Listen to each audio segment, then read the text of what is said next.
It's 7:15 a.m. on Thursday, February 20th. You are standing in the kitchen, calmly drinking a glass of water. Your hands aren't shaking. The house is deathly silent, except for a persistent beep beep coming from the master bedroom. It's your stepfather Jamie's heart machine, the LVAD, screaming an alarm that something is critically wrong. Suddenly, your 5-year-old half-sister Jay wanders out of her room, rubbing her eyes. She walks straight into your parents' bedroom and lets out a scream that shatters the silence. There is blood everywhere. Your mother, Kristen, and Jamie are lying on the floor, lifeless. Both were shot multiple times while they slept. You rush to Jay, pulling her into your arms, trying to muffle her cries. You pick up the phone and dial 911. Your voice is filled with exactly the kind of terror and panic the police expect from a daughter who just found her parents dead. Within minutes, half a dozen patrol cars and crime scene technicians swarm the house. The detectives start asking you questions immediately. You tell them the same story. I was asleep the whole time. I didn't hear a thing until my sister's screams woke me up. But even on day one, something doesn't sit right with them. There are no broken windows, no kicked-in doors, no signs of a struggle. This wasn't a random break-in. This was an inside job, someone who knew the routine, someone who knew exactly where they slept. The biggest question they have for you is, how did you not hear the gunshots? They were fired from close range, right down the hall. You keep up the act, sobbing and playing the traumatized teen. You've watched hundreds of hours of true crime. You think you are smart enough to stay ahead of them. Jay and you are moved into the care of a family friend, Caitlin. Once you are there, you go back to being a normal teenager. You go to school, you hang out with friends, you stay composed. You think it's over. You think you've won. But the real game is just beginning. It's days after the funeral, and the shock in Carrollton is still fresh. But for you, the work is just beginning. You aren't just a grieving daughter, you are a director, and this is your movie. At the memorial service, while the pews are packed with people sobbing, you walk up to the pulpit looking calm and composed. You deliver a polished tribute to Mama and Jamie, thanking him for being the best bonus dad ever. While everyone else's voice is breaking, yours is steady. Some people in the crowd whisper that you are in shock, but others find your lack of tears chilling. Back at your guardian's house, you spend hours on TikTok and Instagram, but you aren't just scrolling. You start messaging famous true crime influencers, pitching them the story of your parents' murder as if it's content. You tell them the case is super interesting and their audience would love it. You are trying to control the narrative and build a public image before the police can even finish their report. Detectives call you in for another statement, and they go back to the heart machine. You admit to them that you heard the machine's alarm, a loud, high-pitched beeping at 11:40 p.m. You tell them you ignored it and went back to sleep. They look at each other because that alarm was a life or death signal, yet you didn't check on your father. More importantly, they wonder how you heard a beep from a machine, but missed the sound of a gun firing multiple times in that same hallway. While you think you were being smart, the forensic team is dissecting your phone. They find everything. They recover deleted search histories from weeks before the murder, how to dispose of a gun, can police trace bullets, and how long does forensic analysis take? You didn't just stumble into this, you planned it. They find your texts to friends showing you weren't the perfect daughter. You were bucking against your mother and desperate to live with your biological father. The resentment in your messages, "I wish they were gone," and "I can't wait until they're dead," become the foundation of their motive. The police search the woods, the ponds, and the drainage ditches for the murder weapon, but they find nothing.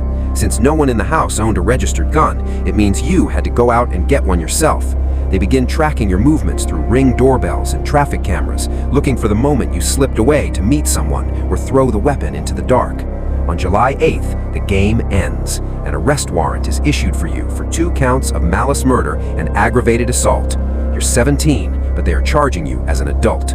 Your biological father drives you to the station, and you walk in still thinking you can charm your way out of this. You walk into the Carroll County courtroom for your bond hearing, and you aren't hiding. You aren't wearing a jail jumpsuit. You are dressed in a neat, professional outfit with your hair perfectly done. As you take your seat next to your lawyers, a light, confident smile plays on your lips. You look exactly like the girl from your TikTok videos, charming, innocent, and completely unfazed. You look at the gallery and see your biological father and your grandfather. They are nodding at you, their eyes filled with support. You feel untouchable. Your defense team begins their performance. They paint a picture of a harmless teenager, a girl with no criminal record who is simply a victim of a horrible tragedy.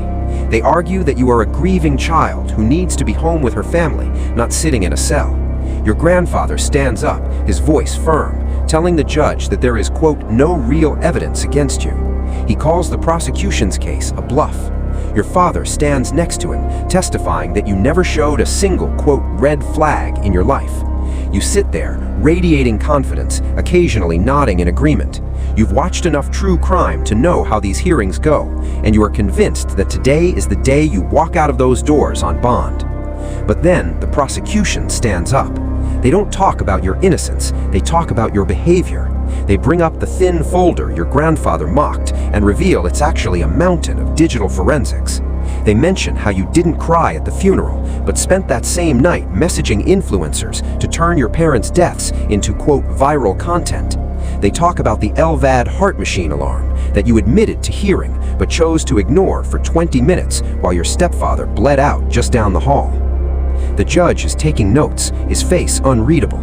You keep your smile fixed, but your heart starts to beat a little faster.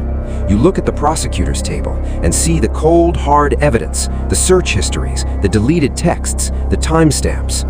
You realize that while you were busy trying to become a true crime star, the police were busy documenting every single mistake you made.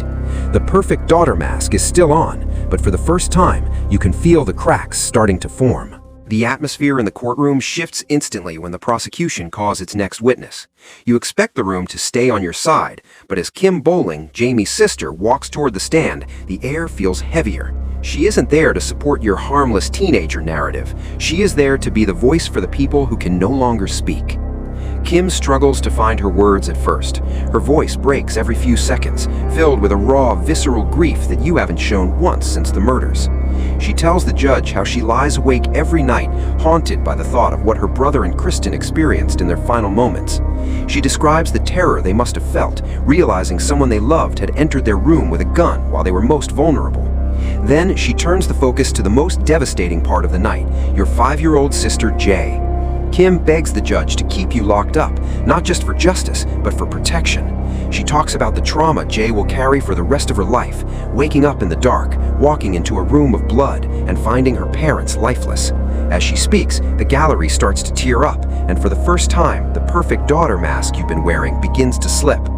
The final blow comes when a family friend, Kelly Brown, stands up to read a statement from your 12-year-old stepbrother, Jaden. He's too young to be there, but his words fill the room. The letter says, "I miss my dad every day. What makes me more sad is I trusted Sarah and I loved her like a sister. Why would she do this to me?" You stare down at the defense table, refusing to make eye contact with anyone. The confident smile you walked in with is completely gone. You realize that the family loyalty you counted on has vanished. The people who fed you, played with you, and trusted you are now the ones telling the judge that you were a cold, calculated killer. The silence in the room isn't supportive anymore. It's heavy with the weight of the lives you've destroyed. The judge looks down at his notes, and a heavy, suffocating silence fills the room. He isn't looking at your lawyers anymore. He is looking at the evidence piled on his desk. The confident girl who walked in with a smile is gone, replaced by someone staring at the floor, realizing that the true crime script you wrote for yourself is falling apart. The judge begins to speak, his voice cold and methodical. He addresses the burden of proof, stating that the prosecution has provided more than enough evidence to suggest you are a significant danger to the community. He mentions the TikTok messages specifically, noting the calculated and manipulative nature of trying to turn a double murder into social media content before the bodies were even cold. He points out the discrepancy in your story, how you heard a faint medical alarm but somehow slept through multiple gunshots fired just feet away from your bedroom door. He looks toward the gallery, where your stepfamily is still wiping away tears from Kim Bowling's testimony. The judge notes that those closest to you, the people who actually lived with you, are terrified of what you might do if you are released. He mentions that there's a high risk of you intimidating or manipulating witnesses, especially since you've already shown a desire to control the narrative online. Then comes the final blow. Bond denied. The words hit like a physical weight. You will not be going home to your father or your grandfather. There will be no more school, No more hanging out with friends, and no more posting on social media. You are 17 years old, but the judge confirms you will remain in the Carroll County Jail, held as an adult until your trial begins. As the bailiff steps forward to lead you out, the handcuffs click shut around your wrists.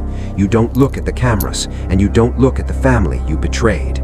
You are led through the side door, leaving the sunlight of the courtroom for the gray walls of a cell. The interesting story you wanted the world to see is finally over, and the reality of a life sentence is the only thing left.